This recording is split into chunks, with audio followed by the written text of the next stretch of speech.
This is the 3D VIEW-MASTER Adventure, City Beneath the Sea.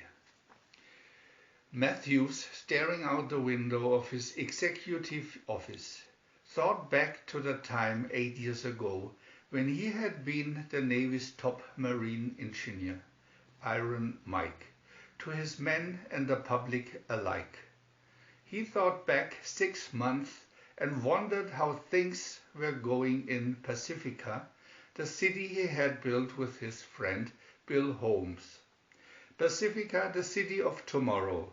They had built it 4,000 feet beneath the sea. Now he was a civilian, an important one, but to be sure, but a civilian just the same. Things like the Alaskan Reclamation Project and the Peruvian Dam Project to look after. He was a builder, in the military or out of it. He stared out of the window. Not a window really, his office was hermetically sealed by glass walls. Barely aware it was now June 12, 2053. Viewmaster Reel 1. Conference in Matthews' Executive Suite. Picture 1. This day, as so many others, began with the usual first thing in the morning conference, an informal get-together during which Mike briefed his executive assistant and his secretarial staff. Tell Langley the specs are ready on the Pikes Peak tramway. He watched as one of them wrote it down. Have you lined up the three-nation conference? He asked another. She had, day after tomorrow. He was interrupted then by a third secretary with the news that the White House was on the line. Mike moved around his desk, cleared the others from his office, and flicked on the view screen. Mike, I want you to take your old job back, the president said. Truth is, I need you. As a matter of fact, an escort ought to be in your office any minute now. You'll receive further orders when you reach your destination. Good luck, Mike. Matthews hit the off button, looked up and saw the Navy officer waiting outside his private suite. Pacifica, the city beneath the sea. Picture 2. The government moves fast when it has to. Minutes after he had left the office, Matthew was aboard an aquafoal on his way to Pacifica. His pilot, Woody Patterson, the man Mike had named as his successor when he left the city. The city had not changed much, Mike noticed, looking out the ship's plexiport. The same shops downtown, theaters and hotels, the same pressure-domed living quarters. Elena gives Mike a warm welcome home. Picture 3. Patterson had been less than friendly on the trip down. Normal, Mike thought, for a man who had just been relieved of his command. Matthews was certain he would come around. Woody had always been a team player. Entering Trident Control, the nerve center of the city's missile defense system, Matthews found one person who was glad to see him, and Elena Kent, the part Hawaiian beauty who had been Mike's secretary, was one of the nice things about coming back. Picture 4. Unloading a submarine cargo ship. The transfer of the nation's gold from Fort Knox to the city beneath the sea had started before Matthews left for the mainland. Now he was surprised to see it had not been completed. What's the status on it? He asked Patterson. The fold's 2/3 full, his deputy answered. We are up to 3 subs away a day. We estimate the entire wealth of the nation will be secure here in 17 days. Picture 5. A break in the loading bay. Matthews moved on, leaving Patterson to check the cargo manifest sheet. While he was doing that, a section of the main loading bay buckled after being rammed by an out-of-control aquadozer. A tidal wave of ocean water exploded through the jagged hole into the dock, sweeping 2 workmen off their feet and threatening the entire city. Picture 6. Installing a patch plate. Brad Matthews, Mike's younger brother, hard at work in the cargo sub, ran into the bay at the sound of the alarm bell, as did Patterson, an aquadozer working outside the dock, had they decided crashed into the bulkhead. "I'll try a repair here," young Matthews shouted, calling for a welding unit and tractor. Patterson, seeing the situation in the loading bay was under control, boarded an aquafoil to check the dock's outer skin. Picture 7. Patterson fights to free himself. Brad Matthews and a hastily assembled repair crew soon had a metal plate in place. The leak stopped. Outside the bay, Patterson maneuvered his undersea boat into position for a closer look at the exterior damage. As he inspected the outer bulkhead, his tiny, fragile craft was pinned to the bottom, crushed beneath the dozer that had caused the first accident.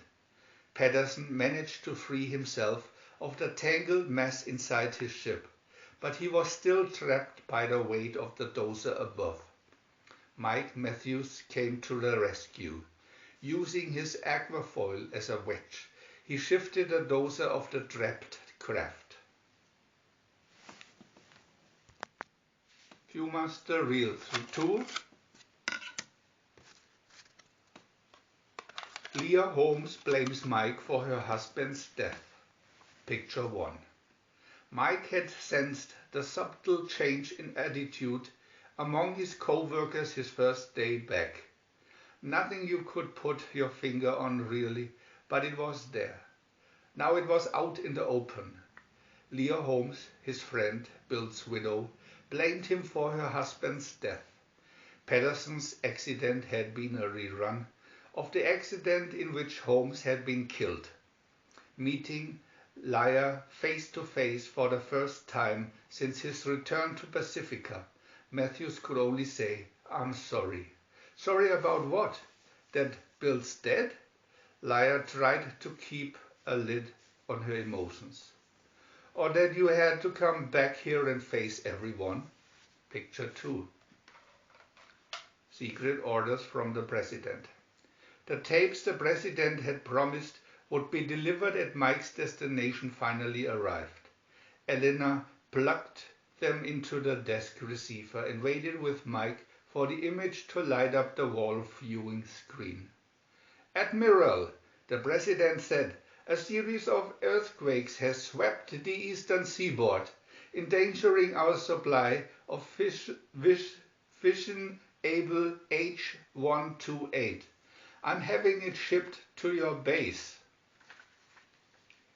Picture 3. Conspirators discuss the upcoming shipment.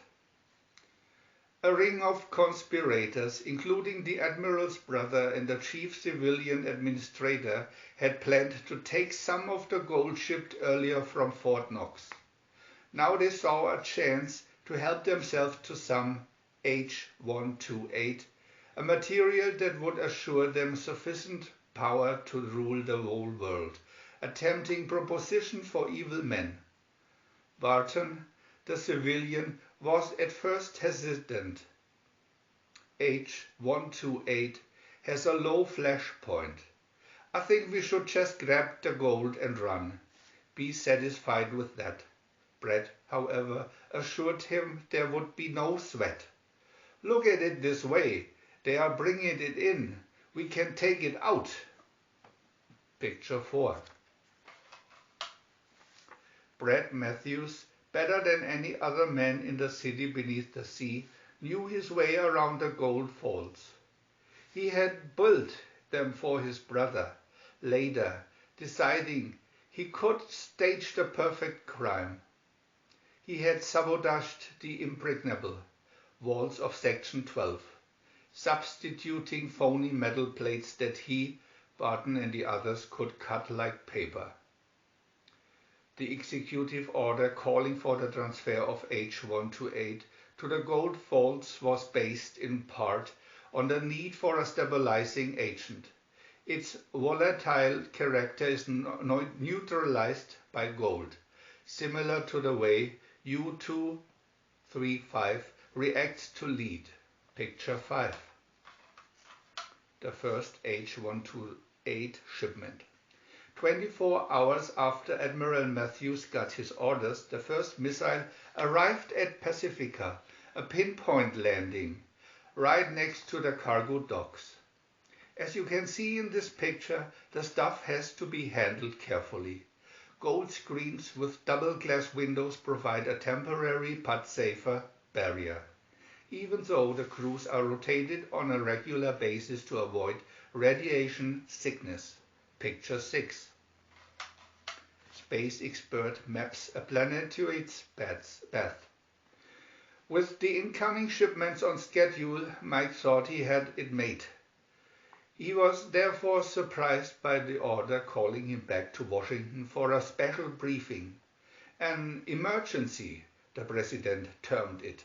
Seated in the Oval Room, Matthews watched as Dr. Taldy, head of the Space Advisory Commission, traced the path of a 10-mile-wide planetoid. It was, Taldy explained, heavy enough to cause quakes in the Earth's crust. More importantly, the planetoid was due to strike the Earth in 7 hours. The impact area had been calculated at 128 degrees, 9 minutes west, 19 degrees north, the precise location of the city beneath the sea. Picture 7. Residents of Pacifica are told to evacuate. Matthews, of course, sped back to Pacifica on the first rocket. Once there, he used the city's intercommunicator, outlining the steps necessary for the successful completion of Evacuation Plan B. Civilian women and children will leave first, the Admiral explained calmly, followed by our older men. There's no need for panic. We have 6 hours. Even as Matthews spoke, huge passenger ships were gathering at the city's docks, ready for the job ahead. Plan B had been carefully rehearsed, once each week in practice drills. Viewmaster Reel 3. Videotape replay of the Holmes accident. Picture 1. While packing his things in preparation for the trip to safety, Bill's father discovered a video-optic tape of the accident, proving what he had always known. It was simply an accident, nothing more. He had tried time and time again to persuade Leia, but in her grief she had needed someone to blame. As he left the quarters he shared with Leia and his 2 grandchildren, he insisted she see the truth with her own eyes. Believe me, it's absolutely vital that you and Mike see this before you go, the old man said. She left the apartment saying goodbye to her father-in-law and the children. Moments later she had located Mike and set up the videotape screening. What they saw proved conclusively that the driver of the dozer was responsible for Bill's murder. Using stop action, they were also able to identify his killer, John Quinn, the same man involved in Patterson's accident. Picture 2. Loading the evacuees. Plan B was going smoothly. The people in Priority Group 6 were waiting their turn at loading dock 4. There were a few, naturally, who balked at leaving their prized personal possessions behind. For the most part, however, it went as planned. Transport aid was right on time, its huge gold-colored cargo door rolling open as the ship came to a stop at the airlock. Admiral Matthews, seeing this on closed circuit, turned to his staff in Triton control and assured them it was okay. Picture 3. Brett and Quinn hiding in the gold fold. News travels fast in a tight society, and Brett Matthews figured that Mike might put 2 and 2 together, linking the younger Matthews with the murderer of Bill Holmes. Quinn, of course, realized he was a wanted man. He was all for getting out while the getting was good. Brett, however, was in no frame of mind to cut and run. With everybody leaving the city, he reasoned that there would be ample time for the conspirators to load both the H-128 and the gold on their own sub, and no one around to slow them down. We have an hour left to load the transport with everything we can grab, he said. Quinn, naturally enough, was afraid of the swirling spheres of visionable H-128. I don't like sitting here next to that stuff, he complained. Man, I can almost feel the radiation. I don't want to be the richest man in the cemetery. Picture 4. The showdown between Brett and Mike. The Admiral had indeed put 2 and 2 together. Seeing that all was going well at the loading dock, he rushed to the gold fold to find his brother. Brett was waiting for him. Knowing Mike, it had to come down to this sooner or later. It was bound to be brother against brother. Does it really surprise you, Mike? It shouldn't, Mike said, almost physically sick. You are the only one who could have staged the accidents. The only one who could slip the sabotaged blades through. You killed Bill and you almost killed Woody. Why, Brett? His brother seemed cynically amused at his question and pointed to the stacks of gold. Did you want me to follow your example? I mean, you nearly killed yourself to build a city that's going to be wiped out. Brett, knowing Mike would not fire the laser gun he had in his hand, ran down the alley of gold, certain he could knock Mike out with one well-aimed brick. Climbing one of the remaining stacks, he lost his footing and fell into a glowing sphere of deadly H-128. Picture 5. Vulcan rockets at the ready. Returning to Triton Control, a saddened Mike discovered Lyra and Elena had disobeyed his orders to leave. Ladies, there's plenty of room for you aboard the evacuation sub, so please cooperate, he snapped. Lyra told the Admiral she, for one, intended to stay. I only wish, she said wistfully. The planetoid's path had been different by one little degree. Mike's eyes narrowed. Yes, he said, that would do it. Picture 6. Mike hits the button. Mike seemed to be excited. Get me a quick fix on the planetoid, Elena. Lyra, you just might have come up with the one idea that could save us all. I'll activate the fail-safe procedure and fire all our rockets at it. With 100 megatons riding on each of one of them, it's just possible a direct hit would throw it off enough so it would miss the Earth. Matthews prayed as he hit the button. Picture 7. Rockets strike the planetoid. A telescopic picture flashed on the big missile strike screen in Triton Control. The tiny, toy-like clusters of missiles looked like mere grains of sand in comparison to the massive bulk of the planetoid. The computer countdown continued. 6, 5, 4, 3, 2, 1. Impact! An eye-searing blast lit up the viewing screen. Then it blanked out temporarily. Matthews slumped at his console, waiting, wondering. Had it worked? When the picture came on again, Mike Matthews could see a slight deviation in its course. It's beginning to move toward the top of the screen, he shouted. It's going to miss us. His voice was normal again. Okay, show's over, ladies. Get out of here. I've got a city to run.